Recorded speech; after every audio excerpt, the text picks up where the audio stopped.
નમસ્કાર પ્રણામ મિત્રો, જય માતાજી, જય શ્રી કૃષ્ણ. મિત્રો, આજની વાત અંત સુધી સાંભળજો. નમ્ર વિનંતી છે. મિત્રો, વાત પસંદ આવે તો લાઈક કરી તમારા મિત્રોને શેર કરી દેજો, એટલે અમને નવી વાર્તા લાવવામાં ઉત્સાહ મળે. અને આ કોમેન્ટ બોક્સમાં રાધે રાધે તો લખવું જ પડશે. તો ચાલો શરૂ કરીએ આજની વાત. મારે ઘણું બધું બોલવું છે, પણ ચૂપ છું. જે રીતે શબ્દોની ધૂળ મારા પર તે એટલે મારી પત્ની વરસાવી રહી છે, તેનાથી મને શ્વાસોશ્વાસ લેવામાં તકલીફ થઈ રહી છે. હું આંખો બંધ કરીને સોફા પર બેસી રહ્યો છું. ચા મૂકી છે, પી લો કહેતી રસોડામાં જતી રહે. મેં બંધ આંખો મારી ખોલી.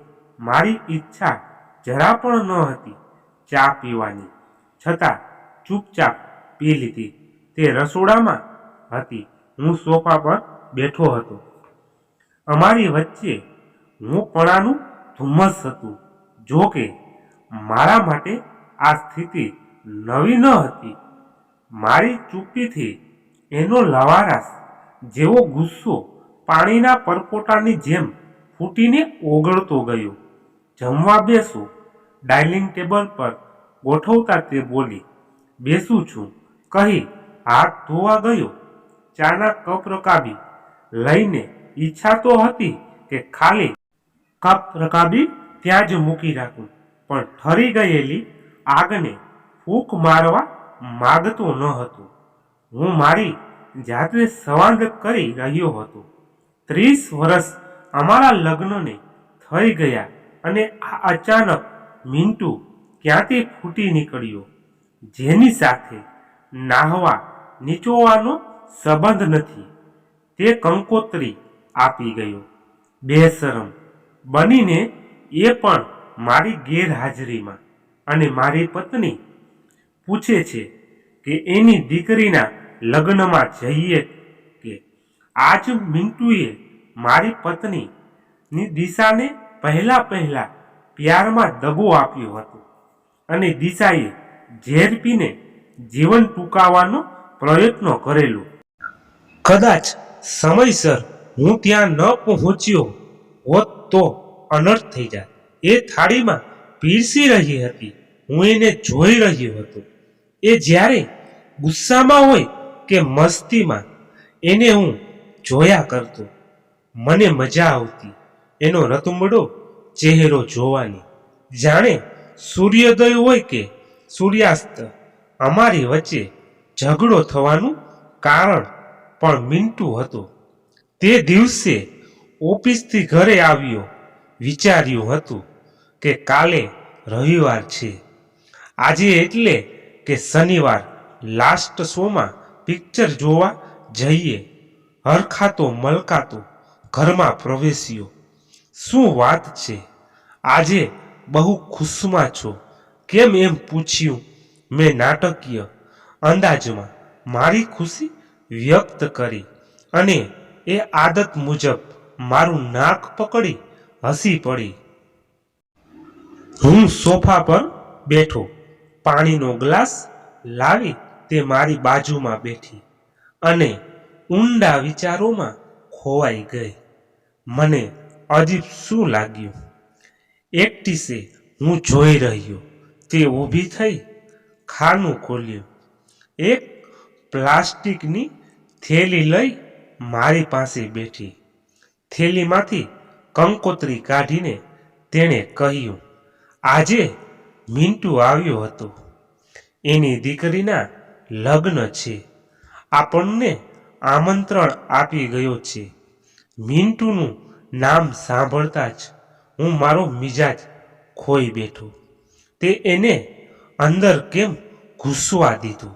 એ નાલાયકની હિંમત ક્યાંથી કે આમ ઘરમાં ઘૂસે? તે શું કહ્યું? પુરાણી વાતો કાઢી હશે તે નાલાયકે. માફી માગી હશે.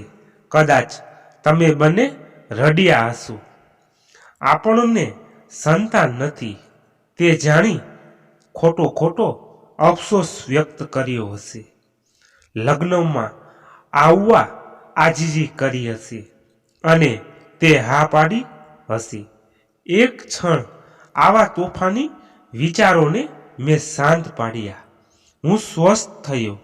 સહજતા લાવી મેં પૂછ્યું, તે શું કહ્યું? તેને જોઈ તું આશ્ચર્ય પામી હશે. દેખીતી વાત છે. હું તો આભી જ બની ગઈ.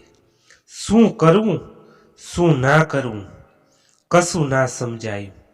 ગુસ્સો પણ આવી ગયો, પણ માનવતા દાખવી બારણામાં જ પૂછ્યું કે તે કેમ આવ્યો છે. પરાણે શબ્દો નીકળ્યા. મેં કહ્યું, અંદર આવો. તે પરાણે અંદર આવ્યો. કંકોત્રી કાઢીને આપી. તારા વિશે પૂછ્યું. ચા પાણીનો ઇનકાર કર્યો, પણ તારે ફોર્સ તો કરવો જોઈતો હતો ને. તેને જોઈ મારું મગજ બહેર મારી ગયું હતું. સાચું કહું તો હું ગભરાઈ ગઈ હતી. ખાસ કાંઈ બોલ્યો ના, ઉતાવળમાં હતો. કંકોત્રી આપી આપણને આવવાની વિનંતી કરી છે. કશું લીધું નથી નહીં. બીજી વાર આવીશ તો લઈશ કહી નીકળી ગયો. તને ના મળ્યાનો અફસોસ જતાવ્યો. સાવ નખાઈ ગયો હતો. બીજું કાંઈ બોલ્યો ના. જતા જતા 2 વાર પૂછ્યું કે તમો આવશો? મેં જવાબ ના આપ્યો. છેલ્લે એટલું જ કહ્યું કે આવશો તો સમજીશ તમે મને માફ કર્યો છે.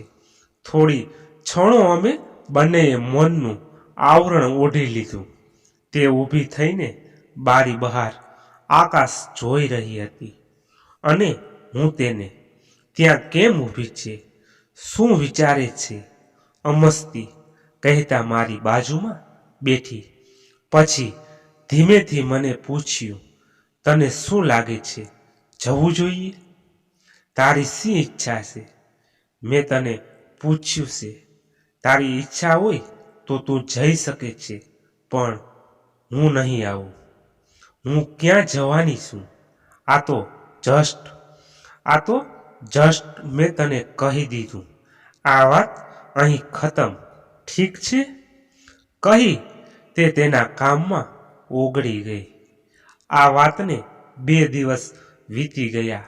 આ દરમિયાન 2 દિવસમાં આડકતર રીતે 5-6 વાર પૂછ્યું કે મારો શું વિચાર છે, પણ હું જવાબ આપવાનું ટાળતો હતો. આજે ફરી એ જ વાત કાઢતા મારી કમાન છટકી. દિશા એકની એક વાત 10 વાર તે કાઢી, પણ હું ચૂપ છું. તને તારા પ્રેમી પ્રત્યે હમદર્દી થતી હોય 30 વર્ષે તો તું જઈ શકે છે. ભૂલથી એની દુખતી નસ દબાઈ ગઈ અને તે સ્પ્રિંગની જેમ ઉછળી અને હું એની તોફાની અદા ઝીલતો રહ્યો. આમ મને શું જોઈ રહ્યો છે? પીરસતા તેને પૂછ્યું. મેં જવાબ ન આપ્યો. મારી બાજુમાં બેસી જાણે કશું બન્યું નથી એમ બેસીને ધીમે ધીમે ચાવીને ખાવા લાગી. એક હાથ ગાલ પર, બીજો હાથ થાળીમાં. ખાતા ખાતા જ પૂછ્યું કે ભાખરી લો. મેં ના પાડી.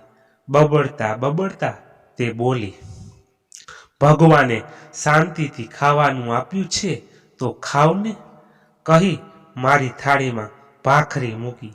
હું એને જોઈ રહ્યો. આમ ધુરકીને શું જોઈ રહ્યા છો? કહી હસી પડી. હું સમજી શક્યો નથી કે તે નાદાન છે કે નિર્દોષ કે માસૂમ. કદાચ આ જ કારણ છે મારી ચાહતનું, મારા આકર્ષણનું. આમ તો અમે હોસ્ટેલમાં જ ભણતા હતા, એક જ કોલેજ હતી. તે સીધી સાદી, પણ એની તરફ નજર જાય. દરરોજ ડ્રેસ નવો જ હોય. અમે મિત્રો આપસમાં વિચારતા કે શું આ છોકરી ડ્રેસ ભાડેથી લાવે છે કે ઘઉં વરણની નાજુક રોજ નવા ડ્રેસ, આંખે ગોગલ્સ, સીધું આવવાનું, સીધું જવું. કામ પૂરતી વાત. કોણ જાણે કેમ અમે સામ સામે ઘણીવાર અથડાઈ જતા. નજરથી નજર મળી જતી. સાચું કહું તો હું મનોમન ચાહવા લાગેલો. વાત કરવાનો મોકો ગોતતો પણ મળતો નહીં. વાતમાંથી વાત મળી. મિથુન ઉર્ફે મિન્ટુ, જે અમારા ગ્રુપમાં હતો, તેમની વચ્ચે પ્રણય પાગર્યો હતો. છુપો છુપો જે અમારા સૌની જાણ બહાર હતું. એક દિવસ દિશા મને મળી અને પૂછ્યું કે હું મિન્ટુ વિશે કાંઈ જાણું છું. ત્યારે અમને તેમના વિશે ખબર પડી. એથી વિશેષ અમે જાણ્યું કે તે 15 દિવસથી ગાયબ છે. છેલ્લે ખબર મળ્યા કે તે કોઈ છોકરી જોડે ભાગી ગયો છે. દિશાને આ વાતની જાણ થઈ ત્યારે માનસિક રીતે ભાંગી પડી હતી. એટલી હદે કે વિષ પી લીધું. નસીબ જોગે મને જાણ થતાં સમયસર પહોંચ્યો અને સારવાર મળી અને બચી ગઈ. માનસિક રીતે સ્વસ્થ થતાં 6 મહિના લાગ્યા અને અમારા વચ્ચે ખાસ કરીને તેના હૈયામાં મારા પ્રત્યે લાગણીના બીજ રોપાણા. હું તેને જોયા કરતો અને તે મને પૂછી બેઠી, આમ મને શું જોયા કરો છો? મેં કહ્યું, તારો ચહેરો. એ શરમાઈ ગઈ. તું મને પ્રેમ કરે છે? આ પ્રશ્ન મારે તને પૂછવો જોઈએ. કેમ, સાચું કહું તો જે દિવસથી મેં તને જોઈ છે તે દિવસથી તારા પ્રેમમાં શું વાત કરે છે? પણ તું મને ભાવ ક્યાં આપતી હતી? ઓહ, નારાજ છે? બિલકુલ નહીં. ખરેખર તારા સમ. પ્લીઝ સમ ન ખા. મને તારામાં ટ્રસ્ટ છે. પેલો તારા સમ કરીને છેતરી ગયો. Dam it. દિશા, ખરાબ સમણું ગણી ભૂલી જા પ્લીઝ.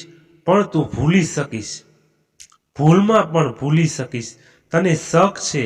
મને મારા પર વિશ્વાસ હવે રહ્યો નથી, પણ મારા પર વિશ્વાસ રાખજે. હું તને ચાહું છું, મારાથી પણ વધુ. કહી તેને જોઈ રહ્યો. તે ઝરણાની જેમ હસી પડી. તેના હવામાં ઉડતા ઝુલફો, મુક્ત રીતે હસવાનો કલરવ અને હરણા પેઠે દોટમાં હિલોળા લેતું એનું યૌવન મને આકર્ષી ગયું અને હું પ્રેમ દીવાનો એટલી હદે બની ગયો કે મનોમન ભગવાન સમક્ષ પ્રતિજ્ઞા લીધી કે એના હૃદયને ચોટ તો નહીં જ પહોંચાડું. આખરે તે થાકીને બેસી ગઈ. હું તેની પાસે ગયો. એક વાત કહું? જરૂર કહે. મારો ગુસ્સો સહન કરી શકીશ? મેં માથું હલાવ્યું. જો તું મારો ગુસ્સો સહન કરી શકીશ તો તું મારો પ્રેમ પચાવી શકીશ. તું શું બોલે છે તે જ સમજાતું નથી. સમજાશે બધું આસ્તે આસ્તે, કહી મારા ખોળામાં પડી. અમે એકબીજાને ક્યાંય સુધી જોતા રહેલા. આજથી આપણા ભૂતકાળને દફનાવી દીધો છે. કબૂલ કબૂલ. અને અમારી એક નવી જિંદગીની શરૂઆત થઈ. પરીક્ષા પછી અમે અમારા ઘરે ગયા. મારા માતા પિતા અમને જોતા જ સમજી ગયા અને હસતા વદને અમને આવકાર્યા. મારી બહેનને ના જોતા ફાળ પડી. તે કોઈની સાથે ભાગી ગઈ હતી. મારી પરીક્ષાના લીધે મને સમાચાર આપ્યા નહીં. સમયના વહેણમાં તરતા રહ્યા. રાત આખી અજંપામાં વીતી ગઈ. એના ભૂતકાળના અવશેષને મેં ખોદીને બહાર કાઢ્યા અને પુરુષ જાતની નબળાઈ છતી કરી નાખી. તે કદાચ ઘસઘસાટ સૂતી હતી. સવાર રાબેતા મુજબ ઉઠી. હું ગઢમથલમાં હતો. ટીપોય પર મૂકેલી કંકોત્રી વાંચી. અરે, મિન્ટુ કલકત્તામાં રહે છે. એને કોઈ જવાબ ન આપ્યો. મહિનાની વાર છે. ટિકિટ બુક કરાવું છું. ના, મારે નથી જવું. આમંત્રણ મને નહીં તમને આપેલું છે. મારું નહીં તમારું નામ લખ્યું છે, કહેતા ચાનો ગ્લાસ મૂક્યો. કેમ, રાતે તમાશો ઓછો કર્યો છે? હું જાણું છું, ભૂલ થઈ ગઈ. આને તો ભૂલ કહે છે. તારે જે સમજવું હોય તે સમજ. તારી ઓકાત તે બતાવી દીધી. એક બાજુ ખીણ, એક બાજુ આગળ બોલતા અટકાવીને કહ્યું, મને મૂડ નથી ઝઘડવાનું. જે કહેવું હોય તે રાતે કહેજે. મારે ઓફિસે જવાનું છે. પ્લીઝ. ઓહ, તો રાતે તૈયાર થઈને આવજે. બરાબર, ઝઘડશું, કહી તે હસી પડી અને મારા હાથમાંનો ચાનો ગ્લાસ ધ્રુજી ગયો. મેં હળવાશ અનુભવી. ઓહ ભગવાન, કહી હું ઊભો થયો. રસોડામાંથી બહાર આવતા તે ટહુકી ઉઠી. કેમ, ભગવાનને યાદ કર્યા? મારાથી ઝઘડવાનો ડર લાગે છે કે તારાથી ઝઘડીશ તો તને પ્યાર કોણ કરશે? કહેતા તેની તરફ ઝૂક્યો. તે આખી ખસી ગઈ અને બોલી, રાતભર પડખા ફેરવીને થાકી ગયો. કેમ, ખરું ને? ઓતારાની તો રાતે તું જાગતી હતી, તારી મજા લેતી હતી. જા બાથરૂમમાં. હવે મોડું થશે તો મને બદનામ કરીશ. ખરેખર તને સમજવી મુશ્કેલ છે. એમ મનોમન બબડતો બાથરૂમમાં ગયો. દરવાજો વાસવા જતો હતો ત્યાં તે આવીને સંભળાવતી ગઈ, કંઈક સંભળાય એવું તો બોલ.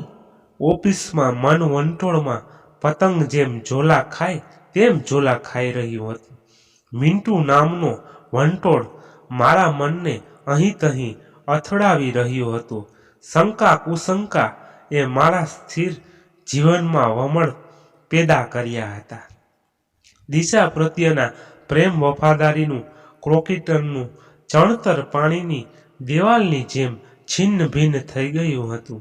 બેવફાઈની રજકણો મારા સમગ્ર અસ્તિત્વને ધ્રુજાવી રહ્યું હતું.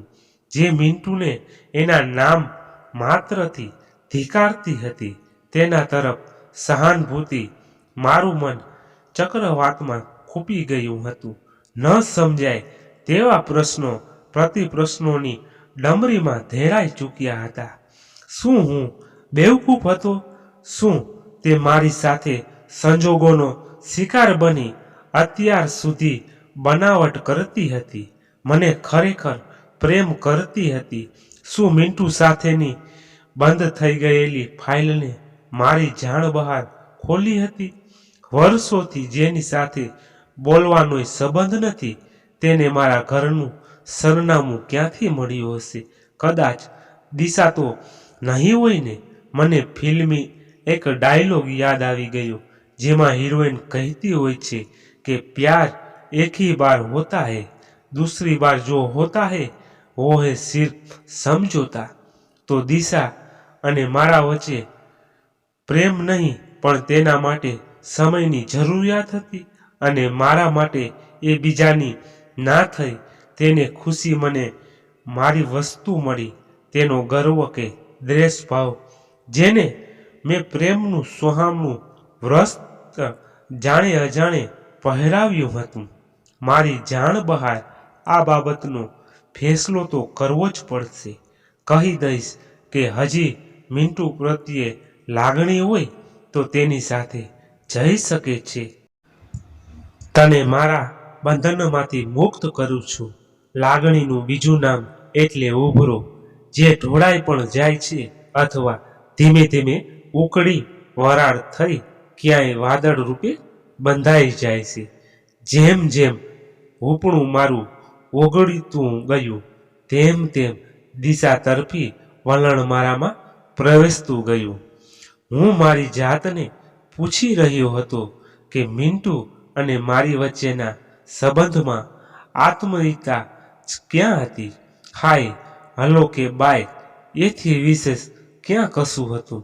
દિશા મારી પત્ની બની ત્યારે મિન્ટુનું અસ્તિત્વ જ ક્યાં હતું? 30 વર્ષ પછી જૂના સંબંધોની અહેમિયત પણ કેટલી? કદાચ ધૂણા જો હોવી જોઈએ તો દિશાને હોવી જોઈએ. મારે શા માટે આટલા પોઝેસિવ બનવાની જરૂર હતી? મારે પૂછવું જોઈતું હતું શાંતિથી ત્યાં જવાનું કારણ. એના બદલે ના કહેવાના શબ્દો હું બોલી ગયો. શંકા કરવા લાગ્યો.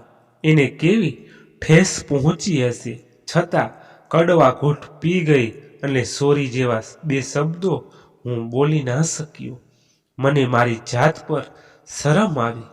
જેમ તેમ કરી ઓફિસ અવર પૂરો કર્યો. ઘેટા બકરાની ભીડમાં સામેલ થઈ ગયો. મારા થાકેલા પગ રોજની દિશામાં ફંટાવા લાગ્યા.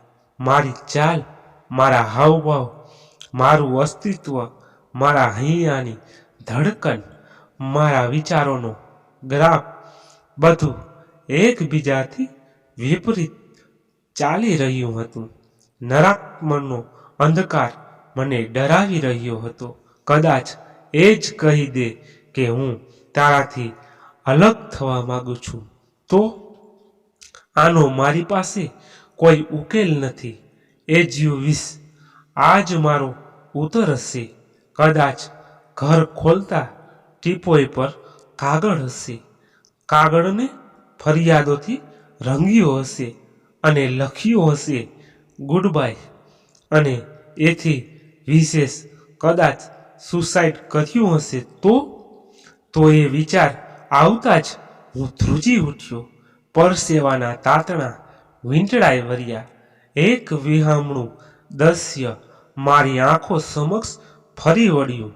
સૌ જાણે મારી રાહ જોઈ રહ્યા ના હોય એમ ઊભા હશે. પોલીસ શ્વાન ટોળું પ્રશ્નોની કંટાળીવાળ ગુનેગારની ચીપકી પટ્ટી લઈને સૌ ઊભા હશે મારી રાહ જોતા જોતા. અને હું આરોપી બની આજીસ કરતો હું કે મને કશી ખબર નથી. પોલીસ ચોકીની અંધારી રૂમ આવનારા ડરે મને અધમુઓ કરી નાખ્યો.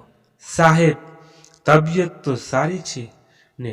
મને જોતા ખુરશી પર બેઠેલા વોચમેન સલામ કરતા પૂછ્યું. હું વાસ્તવિક જગતમાં આવ્યો. જગત કેમ છે? મેં મારી અસ્થિર માનસિક અવસ્થા છુપાવતા હસતા પૂછ્યું. તે માત્ર હસ્યો. લિફ્ટનો દરવાજો બંધ કરી હું દર્પણમાં મારી જાત નિરખવા લાગ્યો. ચોળાઈ ગયેલા કપડાં, વાળ, ચહેરો ઠીક કર્યો. લિફ્ટનો દરવાજો ખુલ્યો. ખુશીનો નકાબ ઓઢી ડાબી તરફ વળ્યો. ઘરનો દરવાજો અર્ધ ખુલ્લો હતો. હું ચોંક્યો. દિશા બની ઠનીને બારી બહાર નજર નાખીને ઊભી લહેકા સાથે વાતો કરી રહી હતી. મારો ઘરમાં પ્રવેશ નજર અંદાજ કર્યો છે એવું એના હાવભાવથી લાગ્યું. વળી પાછો શંકાનો સૂતેલો કીડો સળવળવા લાગ્યો. જેવા સાથે તેવા એમ વિચારી હું બાથરૂમમાં ગયો. શાવર ચાલુ કરી મારા સમણાની દુનિયામાં ખોવાઈ ગયો. આપણું મન પણ કેવું અજીબ છે. ગમે ત્યાં ગમે ત્યારે તરાપ મારે છે. ના આગળ પાછળનો વિચાર કરે છે. પડ્યા પછી ડહાપણ અને પામ્યા પછી શાણપણ ફૂટી નીકળે છે. મેં સમજણની સાવરણી લઈ નકારાત્મક ધૂળ વાળી હકારાત્મક આકાશ નીચે વરસતા વરસાદના જેવી રોમાંટિક પળ માણવા લાગ્યો. દિશાના અવગુણોનું ધુમ્મસ જે મેં વરસાવ્યું હતું તે સમજદારીના સૂર્યપ્રકાશમાં ઓગળી ગયું. શાવરની મજા માણતા અરે કેટલી વાર લગાડી. જલ્દી બાથરૂમમાંથી બહાર નીકળ. તૈયાર થઈ જાઓ, જલ્દીથી બહાર જવાનું છે. હરી અપ.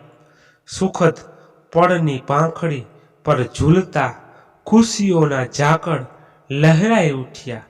દિશાનો કોકિલ સો ટહુકો સૂણતા પણ મેં જવાબ ન આપ્યો. આશા રાખી હતી પુનરાવર્તનની, પણ હું નિરાશ થયો. કદાચ ઉતાવળમાં હશે એમ મન મનાવી હું તૈયાર થવા મારા રૂમમાં ગયો. તૈયાર થઈ હોલમાં આવ્યો. દિશાએ મારી તરફ જોયું.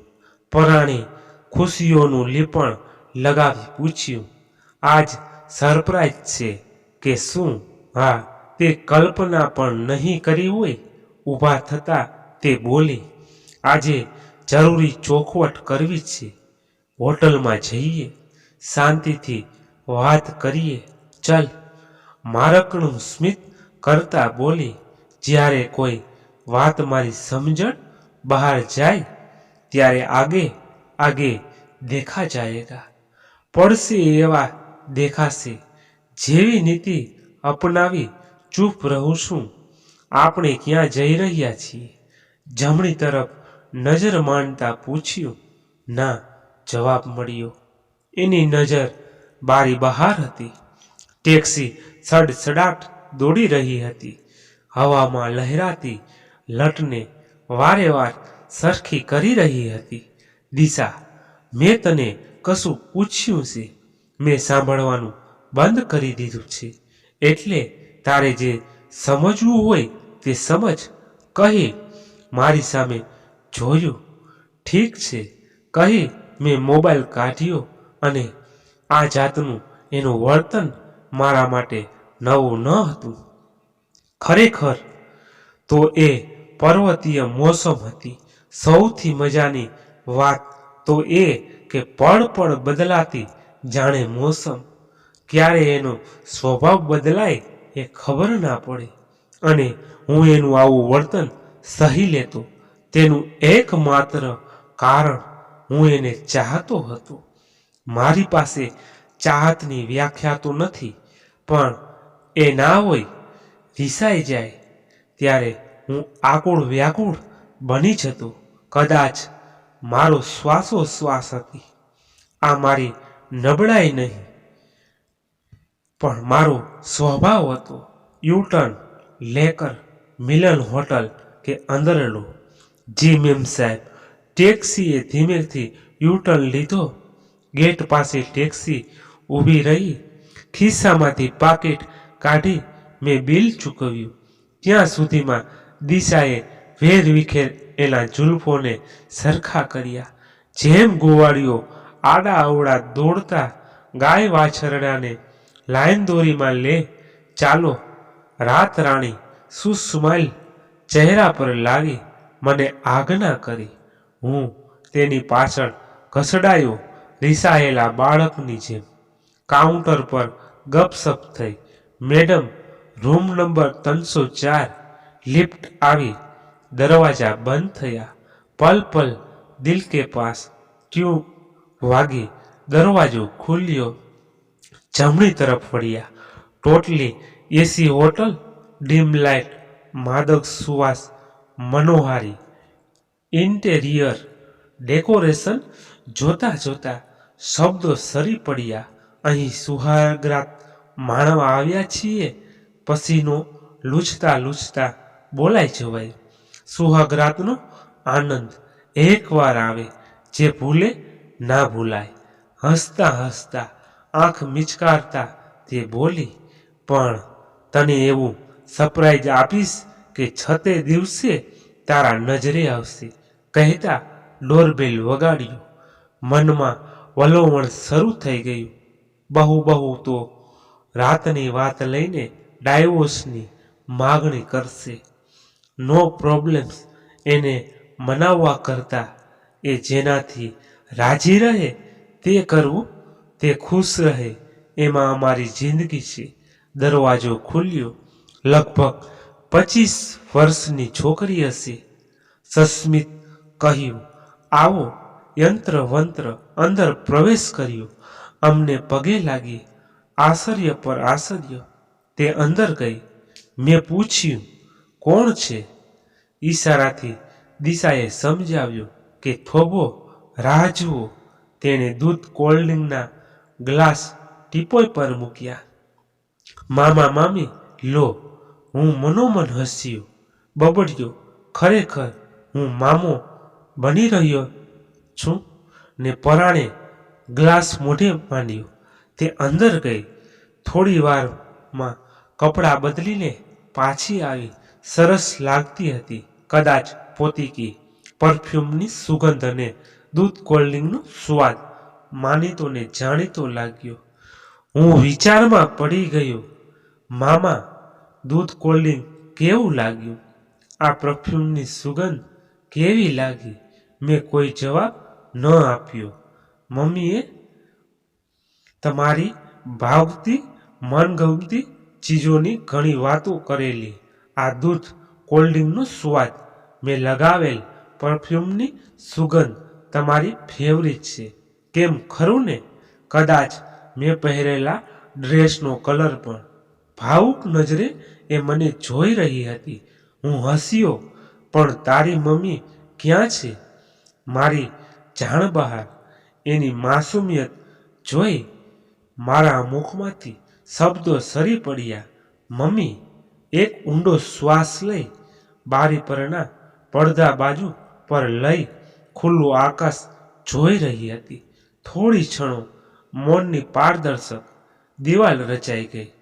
એકબીજાને સમજવા. રૂમમાં શૂન્યાવકાશ છવાઈ ગયો. નીરવતાના પડદા સૌને સંભળાઈ રહ્યા હતા, છતાં સૌ ખામોશ હતા. બારીના પડદા જેમ હતા તેમ કરી મારી બાજુમાં બેઠી ટીપોય પરનો કાચનો ગ્લાસ લઈ પાણીનો ઘૂંટડો ભર્યો. સ્વસ્થ થઈ ધીમેથી બોલી. તમને યાદ કરતા કરતા પ્રભુજીને વહાલી થઈ ગઈ. મામા, મમ્મીએ મરતા લગી તમને યાદ કર્યા છે. તમારું ગીત ગાતા ગાતા કોણ હલાવે? તું કોની વાત કરે છે? સરલાની. મારી માં જણી બેનની અચાનક સ્પ્રિંગ ઉછળે એમ હું મારી બેઠક પરથી ઉછળ્યો. હા મામા, તમારી સરલુની વાત કરું છું. એટલે તું એની દીકરી અને મારી ભાણી. હા મામા કહેતા મને વળગી પડી. શબ્દો નહીં, આંસુ બોલતા હતા.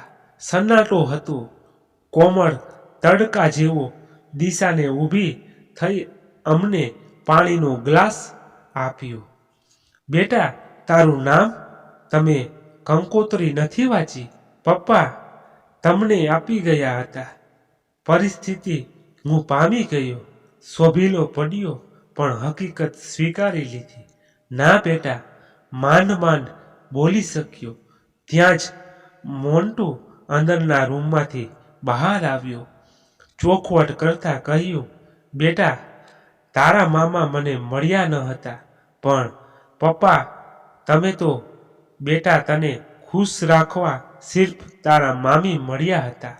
બેટા યામિની, તારા પપ્પાએ તો પાણી પણ પીધું ન હતું, કારણ હું જાણું છું. નફરત. ના બેટા, એવું નથી. એવું જ હતું. પપ્પા, યામિની, તારી વાતચીત સાચી છે. કદાચ તારી મમ્મીએ હકીકત કહી હશે. મેં ગંભીર થઈને કહ્યું, મામા, હકીકત તો તમે કે મામી પણ જાણતા નહીં હોય. મૃત્યુના થોડા દિવસ પહેલા મમ્મીએ પોતાના અતીતનો દાબડો તોડીને મને બતાવ્યો હતો. હું મારા પપ્પા એટલે કે તમારા મિત્ર મોન્ટુ અને મામી તમારા પ્રેમી મિન્ટુને દીકરી નથી. મામા, તમારા સર્કલમાંથી કોઈએ તમારી બહેનને ફસાવી પ્રેગ્નેટ કરી હતી અને તમારા મિત્ર મિન્ટુએ તળાવમાંથી બહાર કાઢી હતી. મારી મમ્મીને મરતા મરતા બચી ગઈ. મામા, તમારી દોસ્તીની લાજ રાખવા, કુટુંબ કલંકમાંથી બચાવવા રાતોરાત ઘર છોડી કલકત્તા જઈને વરસ્યા. એટલું જ નહીં પણ મારા લાલન પાલન પર અસર ના પડે તે માટે નસબંધી કરાવી નાખી. છેલ્લા 15 વર્ષથી રાતદીની પરવા કર્યા વગર કેન્સરથી પીડાતી મારી મમ્મીની સેવા કરી છે. Yamini, please stop it. અને મેં જે કર્યું છે તે નવાઈની વાત નથી. દિશા અને હું મિન્ટુના પગ પકડી બોલ્યા, ખરેખર અમે તારી માફી માંગવાને લાયક નથી. ચાલ હવે ઊભા થાવ. હું અહીં મારી મહાનતા બતાવવા આવ્યો નથી. મારે મારી દીકરીના લગ્નની તૈયારી કરવાની બાકી છે. તમારે તો કન્યાદાન કરવાનું છે, સમજ્યા કે? કન્યાદાન નથી કરવાની. અમે સૌ સ્તનબંધ બની દિશાને જોઈ રહ્યા.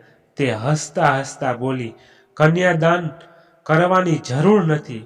યામિની પ્રભુતામાં પગલાં પાડવા જઈ રહી છે તો સંસ્કારદાન આપણે કરશું, કહી યામિનીને વળગીને બોલી, હવે તો જવાનું છે ને? મેં ભાવભરી આંખે સંમતિ દર્શાવી અને મારા કાનમાં શહેનાઈના સૂરો ગુંજી રહ્યા હતા. મિત્રો, આજની કહાની અહીંયા જ સમાપ્ત થઈ છે. આશા રાખું છું કે તમને પસંદ આવી હશે. તમારે આજની કહાની વિશે શું કહેવું છે તે કોમેન્ટ બોક્સમાં જણાવશું અને વિડીયોને લાઈક કરી દેજો અને તમારા મિત્રોને શેર અને આવી કહાની સાંભળવા માટે અમારી ચેનલને અટાણે સબસ્ક્રાઈબ કરી લેજો. ધન્યવાદ. ફરી મળીએ એક નવી કહાની સાથે. ત્યાં સુધી બધા મસ્ત રહો, તંદુરસ્ત રહો. જય માતાજી, જય દ્વારકાધીશ. હર હર મહાદેવ, મહાદેવ, મહાદેવ. જય શ્રી રામ.